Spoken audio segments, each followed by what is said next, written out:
This is the Horse Radio Network. Greetings, everyone. Coach Jen here, and thanks for tuning in to Horse Tip Daily, episode 1311, where Dr. Brian Waldridge explains NSAIDs. Today's episode is brought to you by Purina Mills. Greatness never ages, so help your senior horses live their best lives with Purina Equine Senior Horse Feed. It has Active Age, a proprietary prebiotic proven through years of research to support a senior horse's aging immune system. So you can learn more by visiting purinamills.com/activeage, and that is spelled ACTIVAGE.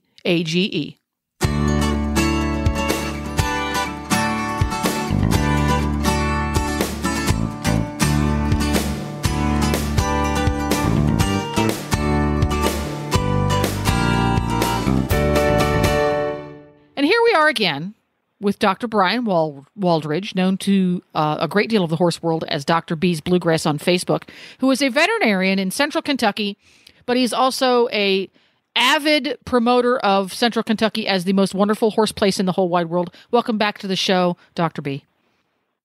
Oh, thank you. It's always a pleasure. So much fun having you here. And this time I've got a weighty topic. It doesn't sound like much, but I've got a sneaking suspicion there are going to be a lot of really big words that I don't quite understand in this conversation. All the time you hear people talking about your horse having this, that, or the other minor boo-boo, minor issue, just needs a little painkiller for a few days and everything's going to be fine. And they're going to give them painkiller X, Y, or Z.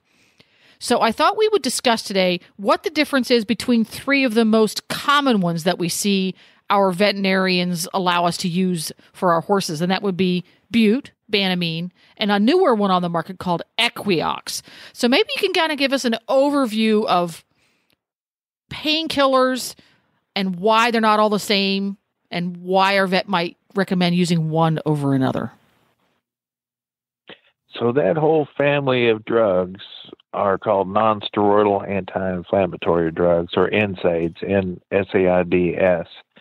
And so what that really means is they're anti-inflammatory drugs. They reduce inflammation, and things that go along with inflammation are redness, pain, swelling. And so they reduce those signs, and they're different than steroids because steroids do the same thing, but they block the enzymes at different areas. So they're used to reduce those signs that we see, so mainly pain and swelling in our horses. But each of those drugs are the bute and banamine, or which I should say is phenylbutazone, and flunixin-meglumine, which are bute and banamine, have a slightly different mechanism of how they block those enzymes as compared to the ferrocoxib, which is in the Equiox. Phew! My brain hurts already. So don't take bute, though. Don't take bute, yeah, and it's not for people. Why is it that bute is something that we use for horses, and I've seen it prescribed for dogs, but humans don't use it? So when we'll talk about this when we talk about the side effects, but bute or phenylbutazone, I mean, it was an old human drug, but it had one of its side effects is kidney disease. So, well, there we go. And we could kind of start talking about that now. Is that one of the side effects of NSAIDs and the bute and banamine more so than Equiox is and this is one of the ways we talk about why you may use one over the other too, is that in dehydrated animals, the kidney will make its own prostaglandins, which is one of the things that these drugs block, because the job of prostaglandins, or one of the jobs of prostaglandin, is to dilate blood vessels. So when the kidney says, I need more blood flow, it makes more prostaglandins, which makes the arteries and the veins open up, more blood comes to the kidney. And so when we're given a drug that blocks that chemical reaction in the body, then it can't do that. So there's less blood flow to the kidney, and that's why you can see kidney damage with non-steroidal drugs. I didn't know that. So that's one of the side effects. What some other side effects that we might be concerned about with any of these three common painkillers? Again, more in the bute and banamine category, but another good thing that prostaglandins do is, and it's important in horses as well as in humans, but in horses, it's one of the big defenses against gastric ulcers is prostaglandins tell the stomach, let's make more mucus, and that mucus is what's the first line of defense against the stomach acids. The mucus lines the inside of the stomach, and so it's a physical barrier to the acid damaging the lining of the stomach where the ulcers will occur. And also they found with NSAIDs that once an ulcer occurs, the ability for that ulcer to heal is decreased by those nonsteroidal anti-inflammatory drugs, potentially because there's less blood flow and there's less mucus produced, but also because things like white blood cells come in there and kind of clog up the little capillaries, the little blood vessels that help healing. So that's one of the other worries about it. I never knew the mechanics of how ulcers were related to the use of bute and banamine. Now I know. What an amazing light bulb moment! And you explain it so that I actually understand. Thank you very much for dumbing it down for me. So what else? Oh, it's not hard for me to dumb down anything. That's where I live. That's my world. That's your world. So in the case, so far, at least in 2 cases, Equiox doesn't have those side effects, but I'm sure Equiox has its fair share of side effects as well.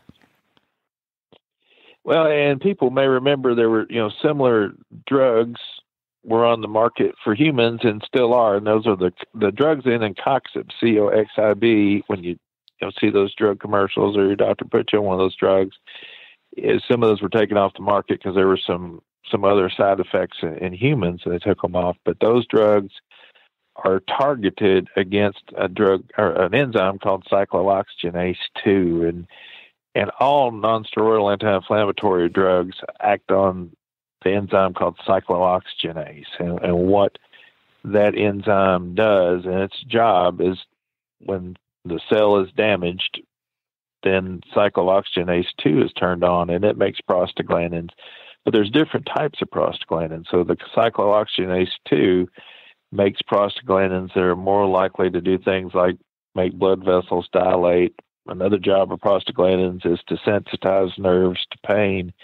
And so when we block that side of the inflammatory cycle, we're hopefully blocking the adverse effects of the injury or the pain that occurs.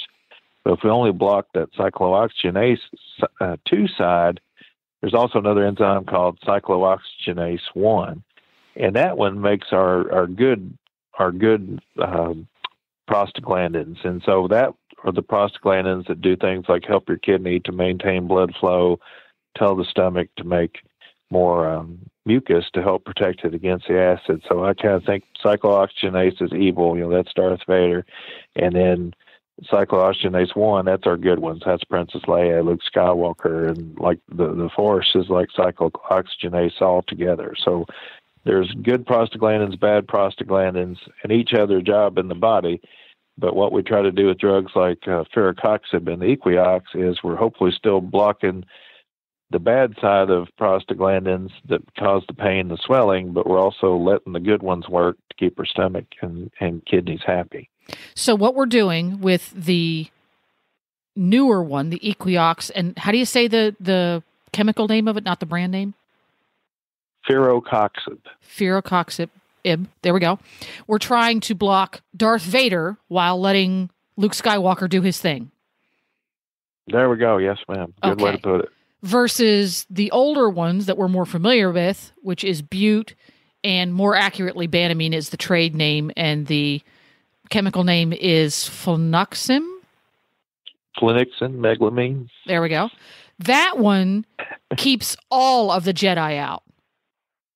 Right. Those don't care which cyclooxygenase they block. So they block both cyclooxygenase 1 and cyclooxygenase 2. It's really cool when you look at where they're able to, and I don't know how they do such things, but they're able to show in 3D what those enzymes look like. And drugs like Ferrocoxib fit like a little key into that enzyme cyclooxygenase 2 and block it specifically. So they're not able to that key works on that cyclooxygenase 2 enzyme, but doesn't fit into cyclooxygenase 1 and turn it on. They're really interesting molecules because they actually go into that enzyme, stick in a specific spot, and turn it off. There we go. So it can drive down that tunnel on the Death Star and shoot to kill the Death Star, whereas, and that's all he can do. He can't do anything else. There we go. Well, that's been a fascinating discussion on some really common pain relievers that many of us have in our barns. So whenever your horse has something that needs some pain relief, make sure that you have discussed with your veterinarian, if he's not coming out that very moment, which one you should use and why, because they're not all created equal and they have different side effects. And where can folks follow along with your many, many adventures, Dr. B? So I'm on Facebook at Dr. B's Bluegrass, and so I always greatly enjoy it when people get to come and visit from afar and see the crazy things that happen here in Kentucky and some of the cool things we get to see. And everybody's going to love following it. It's horse husband and horse children approved, because you don't post icky, yucky veterinary pictures like most people do who are veterinarians. You post really beautiful, fantastic pictures from all over central Kentucky and your adventures. So go and like it today, Dr. B's Bluegrass. And thank you again, Dr. Brian Waldridge. Oh, thank you for asking me. It's always a pleasure. Well, that about wraps it up. Make sure to have all of your favorite Horse Radio Network shows with you wherever you go by downloading the free Horse Radio Network app for your iPhone or Android. Just go to your app store and search Horse Radio Network. Download it today. It's quick, it's free, and it's easy. You can also subscribe via iTunes or on your favorite podcatcher. And thank you again to our sponsor today, Purina Mills. You can learn more about equine senior horse feed with Active Age by going to purinamills.com/Active Age. And again, that is spelled ACTIVAGE. This is Coach Jen, and I will be back again soon with another tip. So until then, go ride your horse. The Horse Radio Network and the Horse Radio Network hosts are not responsible for statements made by guests on the Horse Tip Daily. Please use your own judgment when listening to the tips on this show.